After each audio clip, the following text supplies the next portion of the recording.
Quem está em Cristo Jesus? Amém? Todos aqui estão em Cristo Jesus? Aleluia! Glória a Deus! Somos felizes por isso, né? Porque não existe coisa melhor do que estar em Cristo Jesus. Mas, nos últimos tempos, nós nunca se ouviu falar tanto em crise.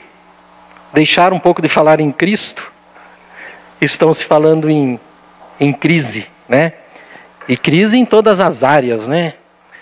Crise financeira, crise na política, crise na saúde, crise da água, crise da eletricidade, crise por todos os lados.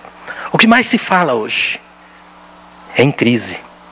Mesmo nós, né, quando estamos ministrando, não há como falar. Nós estamos vendo.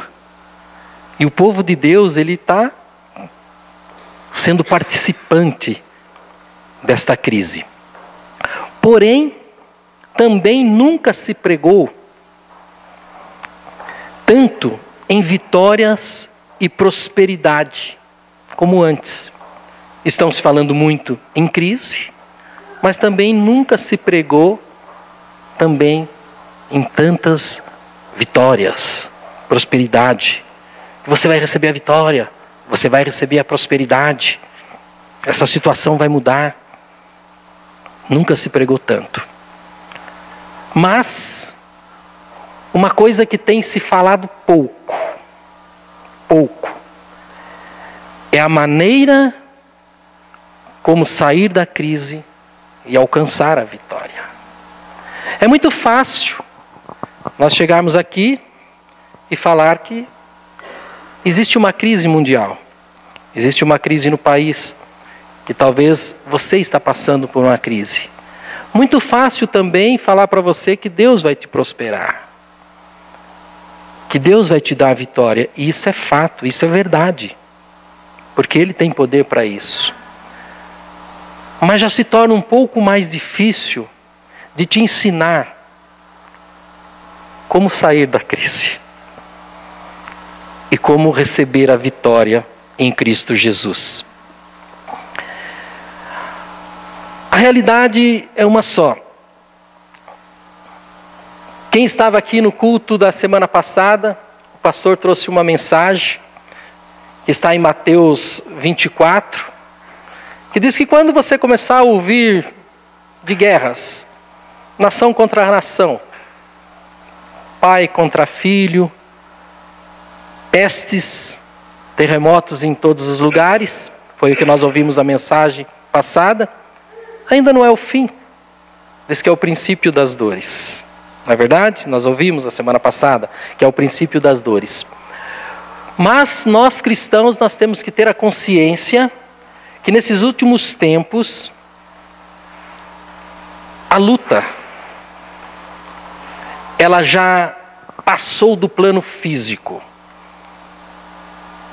A luta agora, ela está num plano mais alto.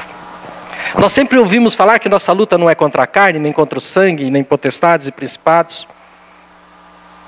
Mas agora é o momento, realmente, que a sua luta não é contra a crise financeira, a sua luta não é contra o governo que está te assoberbando de impostos, fazendo algo que às vezes está fora dos propósitos para o qual ele foi eleito.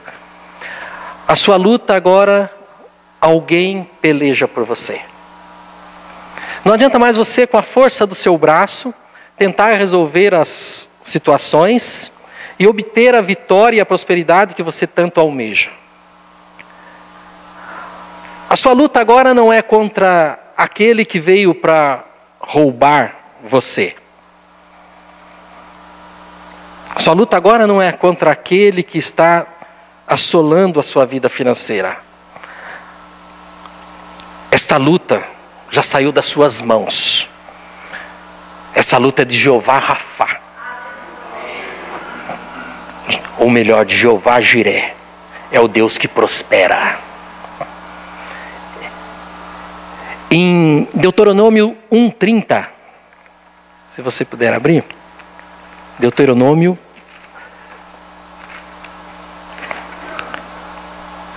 eu queria que você prestasse bem atenção.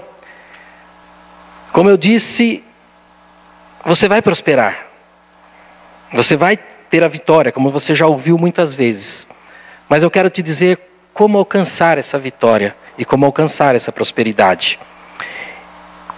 No livro de Deuteronômio 1:30 diz assim: o Senhor, o seu Deus, que está indo à frente de vocês, lutará por vocês diante de seus próprios olhos, como fez no Egito. O 31 diz: também no deserto vocês viram como o Senhor, o seu Deus, os carregou, como um pai carrega seu filho, por todo o caminho que percorreram, até chegarem a este lugar. O Senhor, o seu Deus, é Ele que está, nesse momento de crise, indo à frente de vocês. Talvez nós estamos desesperados pelos acontecimentos. Talvez você está desesperado pela sua saúde. E a sua luta não é mais com o médico. A sua luta não é mais agora com aquele que te coloca enfermidades. Agora sim, a sua luta passou para as mãos de Jeová Rafa, o Deus que cura. É Ele que está pelejando por você nesta doença. É Ele que está pelejando por você nesta tristeza, nesta depressão. É o Deus que cura. Sua luta agora, ela já não passou mais para aquele que veio para roubar a sua paz e tirar a tua tranquilidade, tirar a paz da sua família. Não tem mais como você pelejar por isso, não tem mais como você lutar por isso, porque já passou do plano físico, agora está no mundo espiritual. Porque diz em Deuteronômio: o Senhor teu Deus pelejará por você, como nós acabamos de ler. O Deus Shalom, o Deus da paz, está pelejando por você nesse momento. Talvez você tenha uma causa há muito tempo que você, na justiça, que você está sendo injustiçado. Aquele que te acusava de dia e de noite, ele continua fazendo acusações na sua vida. Mas Jeová Tsidkenu, o Deus justiça, entrou na sua luta e Ele pelejará por você.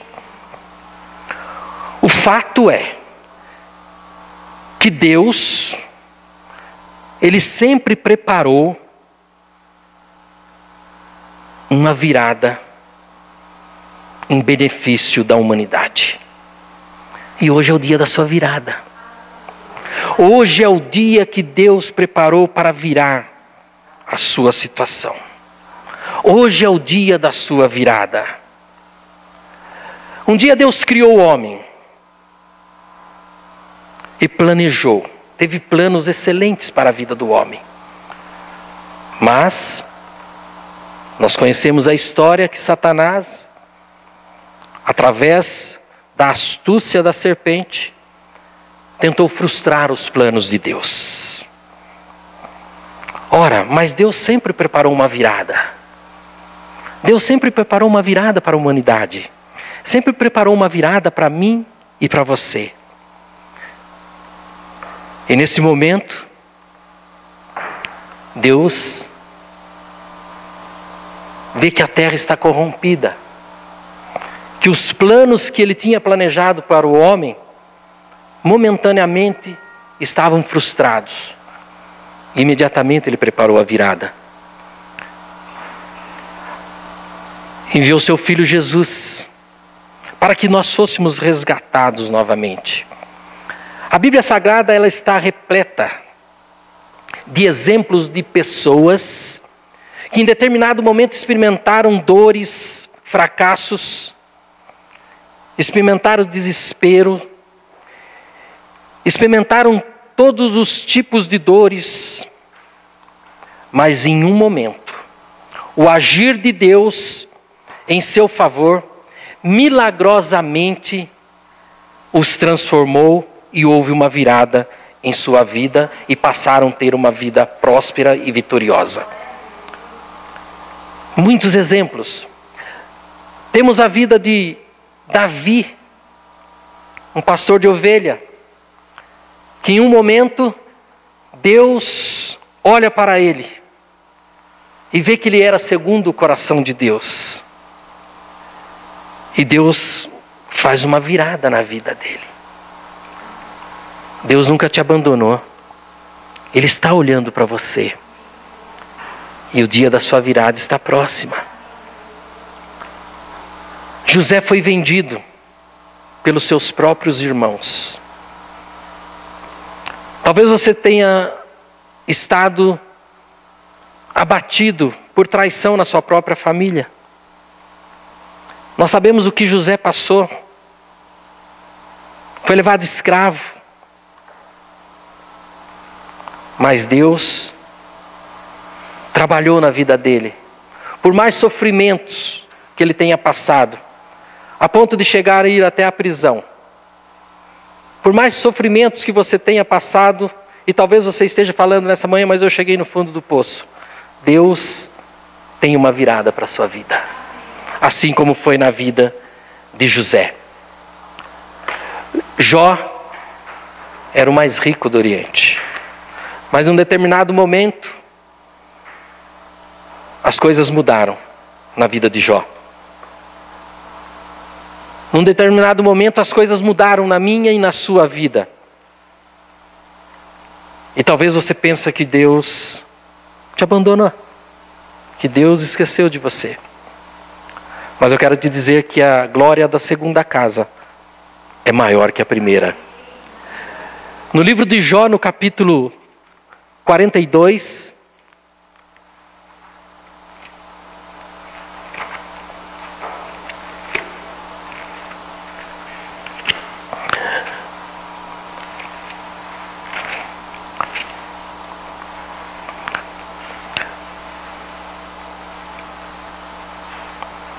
no versículo 10, diz assim: depois que Jó orou por seus amigos, o Senhor o tornou novamente próspero e lhe deu em dobro tudo o que tinha antes. É o que Deus vai fazer com você nessa vida. É o que Deus vai fazer com você nessa noite. Deus virou o cativeiro de Jó. E Deus vai virar o cativeiro que você está passando nessa manhã. A dor, a tristeza. Por isso que eu te disse no começo que nunca se ouviu falar tanto de crise. Também nunca se viu falar tanto que você vai ser próspero e que você vai ter a vitória. Mas pouco se fala como sair da crise e como obter a vitória. Em Mateus 27, 45 e 46...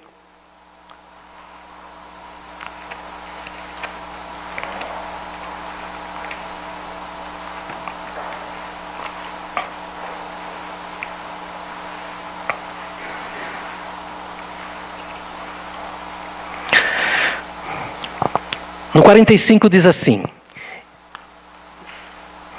Mateus 27, 45 e 46. 45, e houve trevas sobre toda a terra,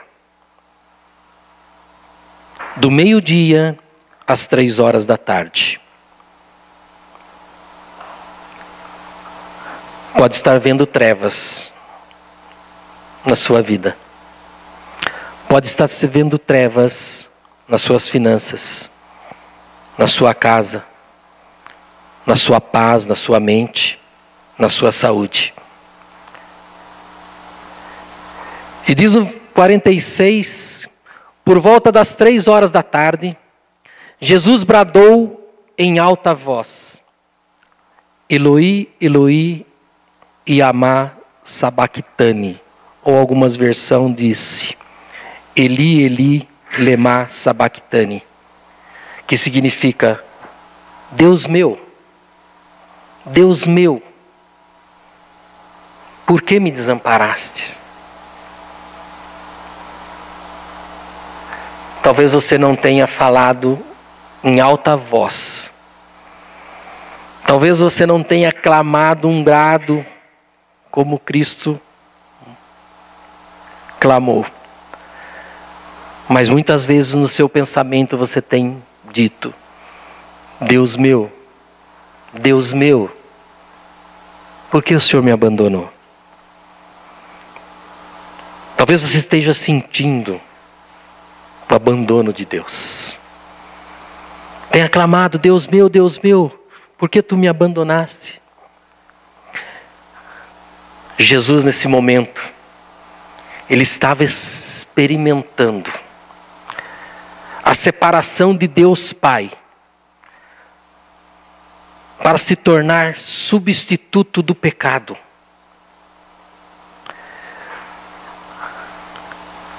Ele estava sendo ferido pelas minhas e pelas suas transgressões. Pelas transgressões dos seres humanos. É o que diz em Isaías 53:5.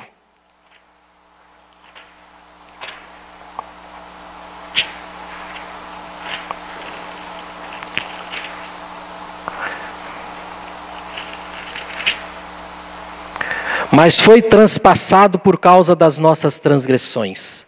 Foi esmagado por causa de nossas iniquidades. O castigo que nos trouxe a paz estava sobre ele. E pelas suas feridas fomos curados.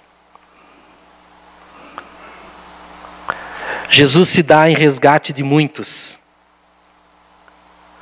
Mediante o sofrimento de Jesus,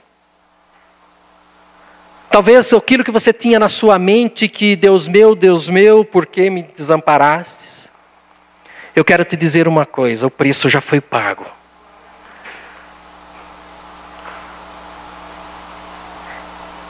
Ele se fez abandonado para que nunca você fosse abandonado por Deus. Ele se fez pecado, separado do Pai, para que todos os seus pecados fossem redimidos.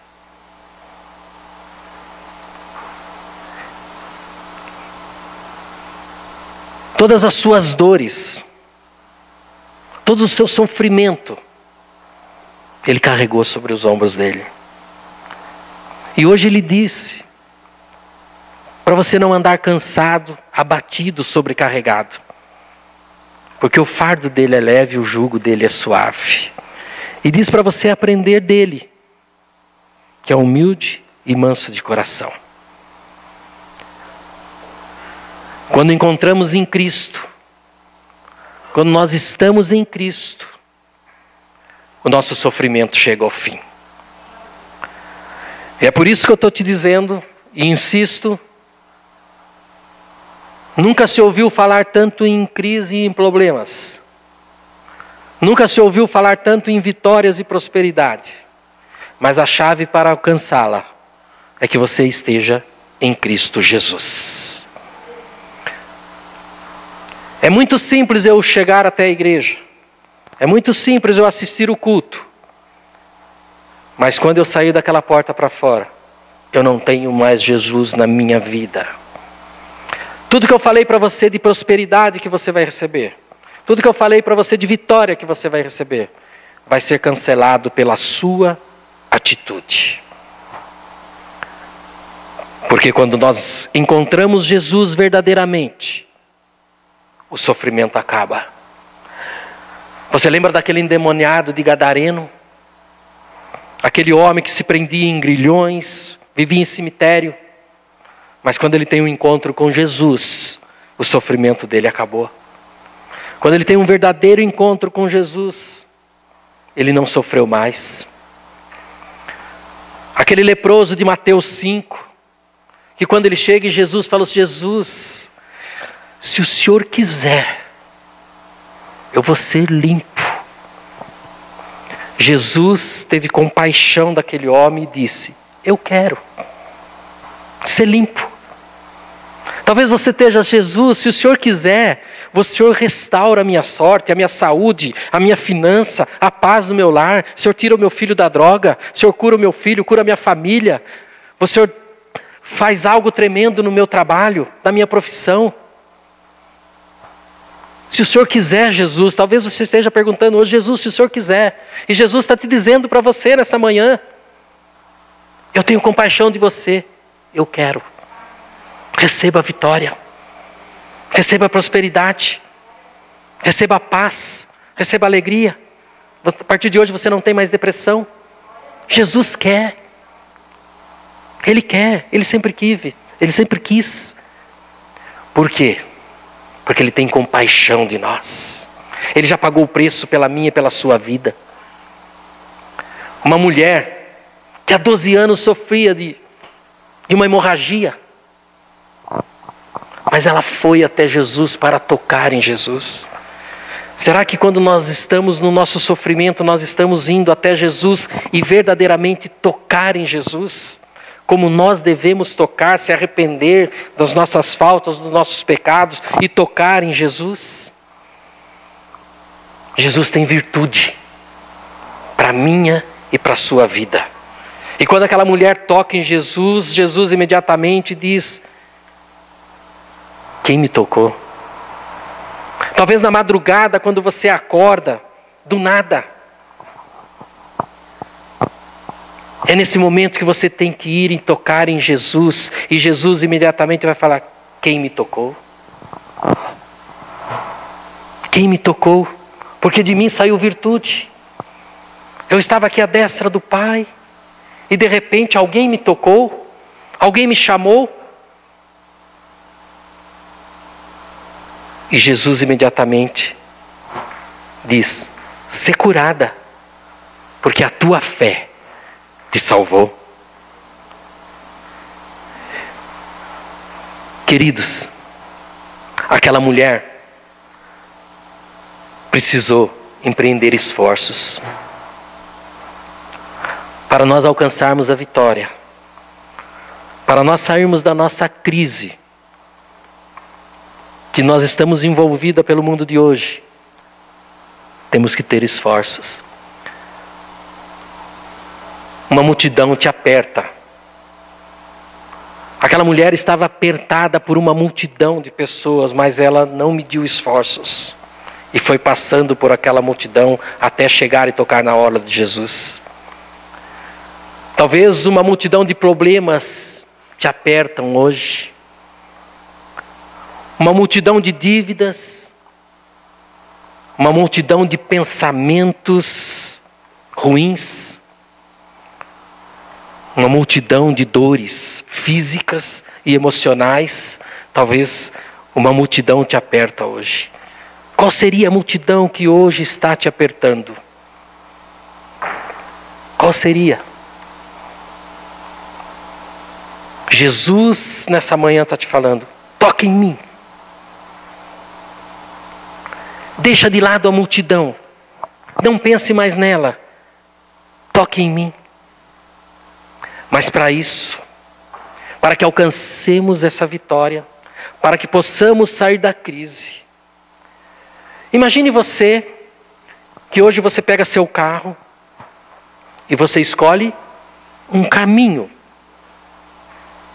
para ir a um determinado lugar. E na sua mente você fala: esse caminho vai ser o caminho mais rápido, vai ser o caminho mais seguro, um caminho aonde vai me levar aonde eu quero. Mas a própria palavra de Deus diz que há caminhos que aos olhos dos homens parece reto, mas o fim é caminho de morte. E quando você vê, quando você já está neste caminho, você percebe que a sua escolha não foi a melhor. Você percebe que a placa já te indicou que faltam muitos quilômetros para você chegar ao seu destino. A estrada talvez não esteja boa. O que você precisa fazer para pegar outro caminho? Uma conversão. Você precisa fazer uma conversão. E para a virada acontecer na sua vida, para que hoje seja o dia da sua virada, é necessário uma nova vida. É necessário uma conversão. João 3:3.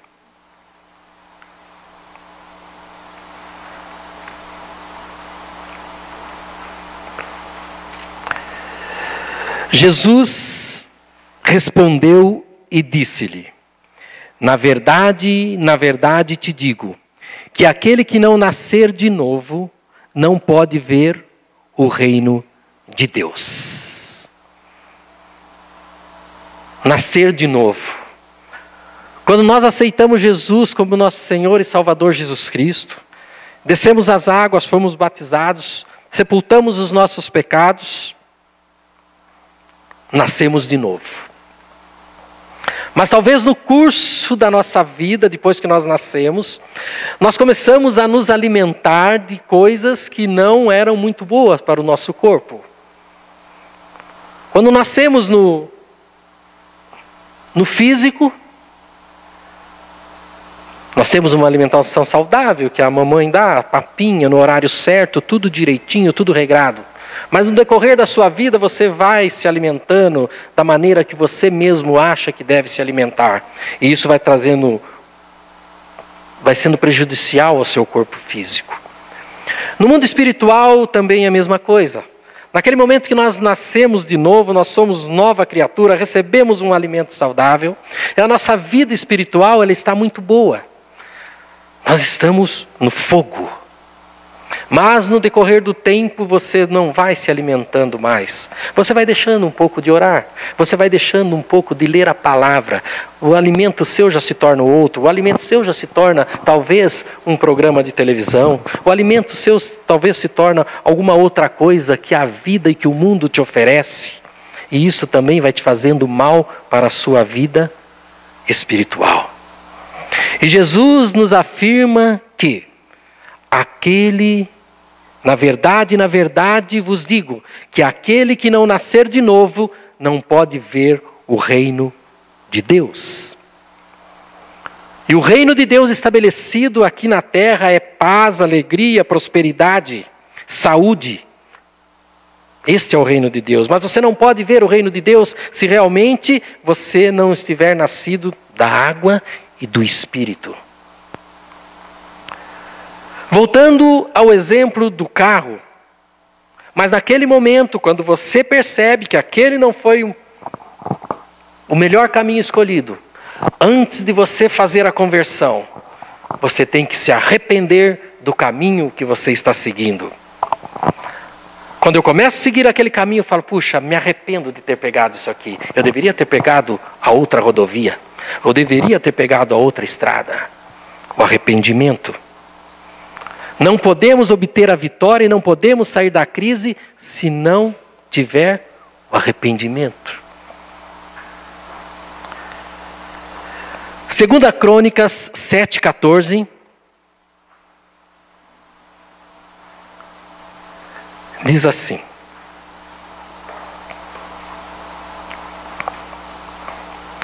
interessante que para a conversão real, enquanto vocês abram 2 Crônicas 7:14, eu vou ler Efésios 1:13, que diz assim: nele, quando vocês ouviram e creram na palavra da verdade, o evangelho que os salvou, vocês foram selados com o Espírito Santo da promessa.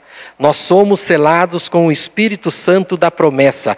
Toda promessa que existe nesse livro é para mim e para você. Por isso que você tem ouvido falar, existe a crise, mas você vai receber a vitória, você vai receber a prosperidade, porque você tem a promessa. Mas para alcançar a promessa, nós dependemos de alguns itens. E o arrependimento, diz assim 2 Crônicas 7:14, se o meu povo, que se chama pelo meu nome, se humilhar e orar, buscar a minha face e se afastar dos seus maus caminhos, dos céus o ouvirei, perdoarei o seu pecado e curarei a sua terra. Quer dizer, farei uma virada na sua vida. Se o meu povo, que me chama pelo meu nome, meu Deus, por que o Senhor me abandonou? Mas você que está falando, meu Deus, se humilhar, orar, buscar a face do Senhor e se afastar dos maus caminhos, dos céus o Senhor te ouvirá, perdoará o seu pecado e vai fazer uma virada na sua vida. Arrependimento, conversão. Mas, no momento em que fazemos a conversão, no momento que nós nos arrependemos daquele mau caminho que estávamos seguindo, temos que mudar de direção. Nós temos que mudar de direção. E se é algo que atrapalha o desenvolvimento do cristão, algo que atrapalha a virada que Deus tem preparado para mim e para a sua vida, é porque nós não confessamos ao Senhor os nossos pecados e as nossas transgressões. Eu gosto muito da passagem de Hebreus 12, 1. O pastor já pregou aqui diversas vezes. Eu também já falei diversas vezes sobre este versículo, que fala da corrida cristã.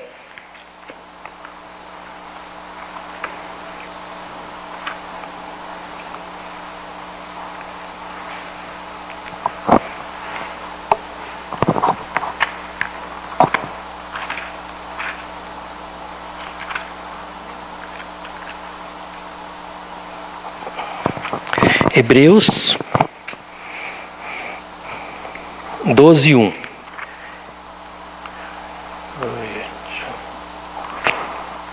Que diz assim: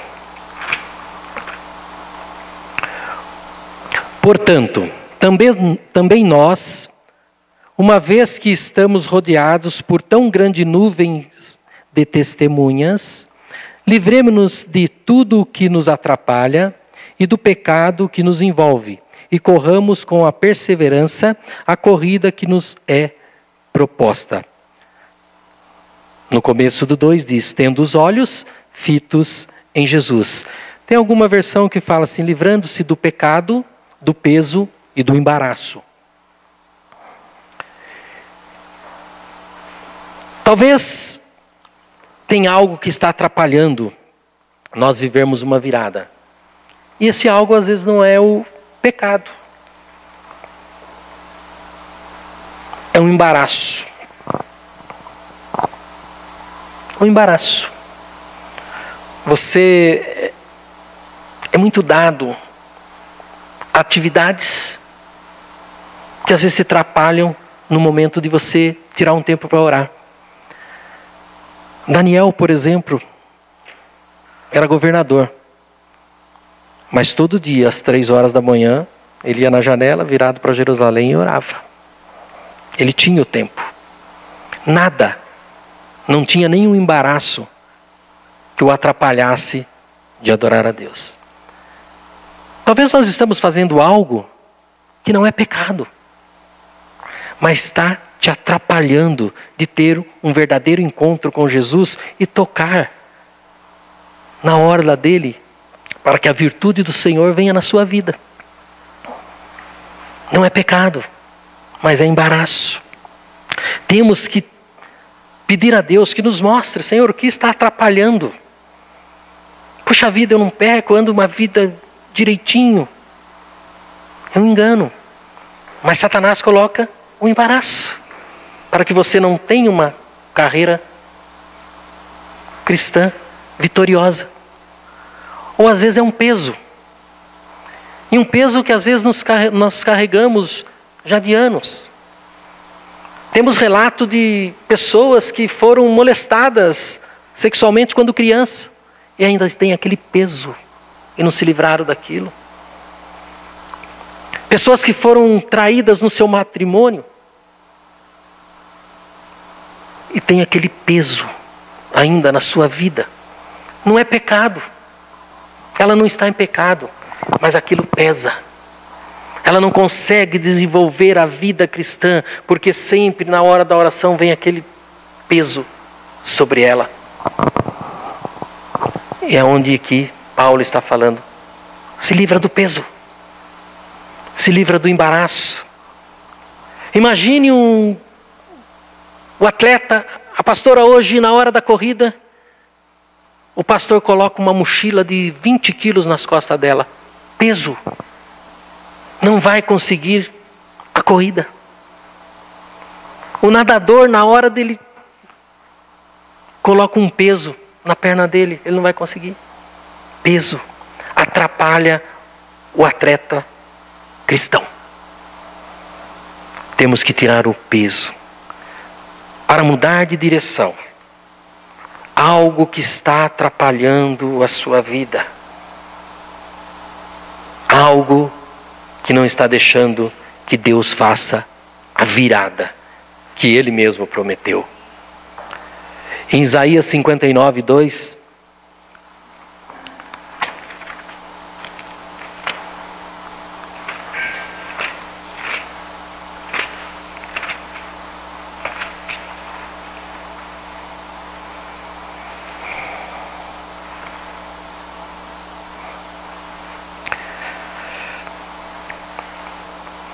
Quando nós falamos, Deus meu, por que me desamparastes? É melhor lermos primeiro Isaías 59, 2. Mas as suas maldades separam você do seu Deus. Os seus pecados escondem de vocês o rosto dele. E por isso ele não os ouvirá.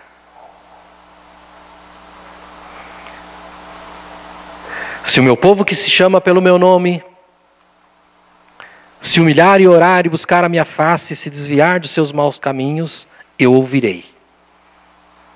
Deus está falando. Mas Ele também está falando que os seus pecados fazem divisão entre você e Deus. Queridos,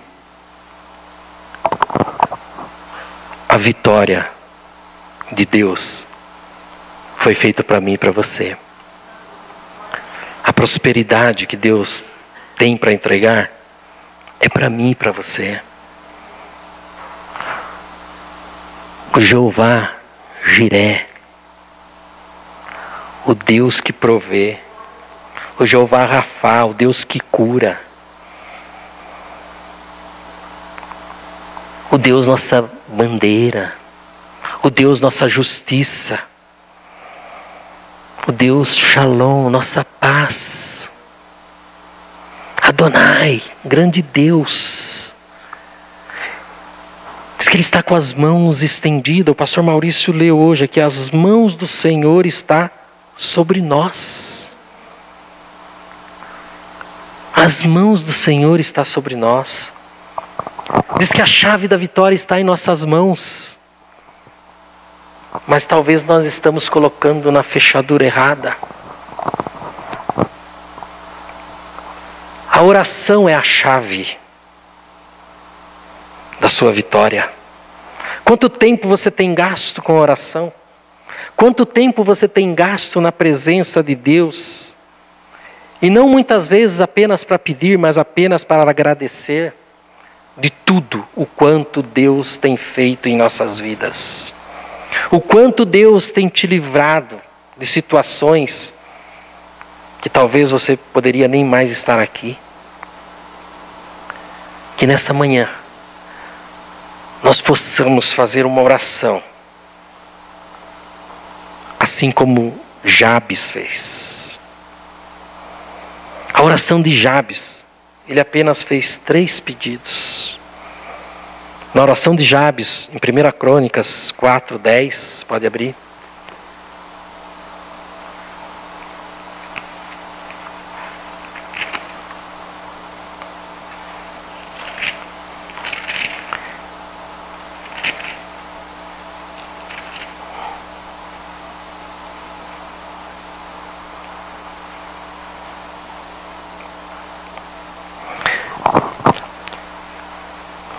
1 Crônicas 4:10. Jabes orou ao Deus de Israel: abençoa-me e aumenta as minhas terras. Que a tua mão esteja comigo, guardando-me de males e livrando-me de dores. E Deus atendeu o seu pedido. Que possamos nessa manhã fazer 3 pedidos ao Senhor, assim como Jabes fez. Que me alargues as fronteiras, que seja comigo a tua mão e que me livre do mal. Que me alargues as fronteiras, que seja comigo a tua mão e que me livres do mal. Que possamos fazer essa oração nesta manhã, assim como Jabes fez. E Deus concedeu aquilo que ele havia pedido. Sabe por que existem crises? Porque, como dizem no livro de Timóteo, no capítulo 3, 2 Timóteo, no capítulo 3, vocês não precisam abrir, eu vou ler. Diz assim: por isso que estamos em crise. O mundo está em crise, o país está em crise. Mas aquele que está em Cristo Jesus, aquele que busca Jesus como Senhor e Salvador, aquele que verdadeiramente teve uma conversão na sua vida, aquele que arrependeu-se dos maus caminhos e que mudou de direção mesmo, esses, o Senhor está com as mãos estendidas sobre ele. Eu quero te dizer o porquê que o mundo está passando por crise. Saiba disto, diz em 2 Timóteo 3. Nos últimos dias sobrevirão tempos terríveis. Os homens serão egoístas, avarentos, presunçosos, arrogantes, blasfemos, desobedientes aos pais, ingratos, ímpios, sem amor pela família, irreconciliáveis, caluniadores, sem domínio próprio, cruéis, inimigos do bem, traidores, precipitados, soberbos, mais amantes dos prazeres do que amigos de Deus, tendo aparência de piedade, mas negando o seu poder. Afastem-se deles. Afastem-se deles. Jesus falou: eu não sou do mundo, assim como você também não é. Salmo 1, bem-aventurado o homem que não anda sobre o conselho dos ímpios, e nem se assenta na roda dos escarnecedores, mas ante o seu prazer está na lei do Senhor, e nela medita de dia e de noite. Mas eu quero te dizer a melhor coisa dessa mensagem: que a grande virada do mundo está por vir. E tem uma notícia melhor para você: está próxima a grande virada, a volta de Jesus. Essa é a grande virada. Queridos, não se fala mais na volta de Jesus. Está em crise? Receba. Você vai ser próspero, em nome de Jesus. Eu acredito em tudo isso. Eu acredito na prosperidade, eu acredito. Deus é o dono do ouro e da prata, eu acredito. Mas nós não podemos ficar alienados e esquecer que nós temos que fazer algo para merecer tudo aquilo que Deus nos prometeu. Deus prometeu aos israelitas uma terra prometida. Deus disse que levariam eles numa terra de leite e mel. Uma terra boa. Iria tirá-los da escravidão. Deus está prometendo também: eu vou te levar para uma terra boa, eu vou te tirar da escravidão. Alcançaram a terra? Não. Não entraram na terra. Porque Deus mentiu? Porque não existia a terra? Porque mesmo diante das maravilhas que Deus fez, murmuravam. Mesmo diante das maravilhas que Deus tem feito em nossas vidas, mesmo diante da maravilha de você acordar de manhã, abrir os olhos, respirar um ar, nós murmuramos. Nós só vamos entrar na terra prometida se nós acreditarmos, tivermos fé que Deus é poderoso para mudar qualquer situação, que Deus é poderoso para fazer uma virada na sua vida. Mas não vire as costas para isso que Deus está falando para você nessa manhã. Não saia por aquela porta e vire as costas. Saia crendo que hoje houve uma virada na sua vida. Que hoje Deus está te entregando essa palavra porque Ele está falando para você: eu vou fazer uma virada na sua vida.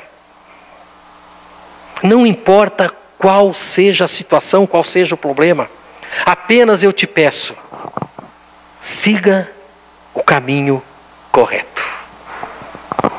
Siga o caminho que eu te preparei. E com certeza eu vou te colocar numa terra boa. Com certeza você vai ter a paz. Com certeza você vai ter o emprego que deseja. Com certeza você vai ter o esposo que deseja, a esposa que deseja. Com certeza você vai ter o ministério que você almeja, os dons que você almeja. Com certeza haverá transformação no seu lar, na sua empresa. Apenas siga. A maior virada que está para acontecer é a volta de Jesus. Estamos preparados para subir com Ele? Se hoje nós podemos fazer uma introspecção na nossa vida e dizer: eu tenho certeza que se Jesus voltar agora eu subo.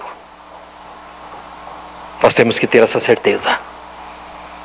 Temos que ter isso vivo em nossos corações. Aonde quer que você ande, com todos os problemas à sua volta, com todas as aflições, com todas as crises, você tem que ter a certeza: se Jesus voltar agora, eu subo. Temos que procurar isso. Essa é a maior virada que possa acontecer. Esse é o maior tesouro que você tem que buscar. Não é o tesouro da terra, aonde a traça come, a ferrugem destrói, mas é os tesouros dos céus. Esse é o melhor tesouro que nós temos que buscar. E é por isso que Deus fala com você nessa manhã: eu vou fazer uma virada na sua vida.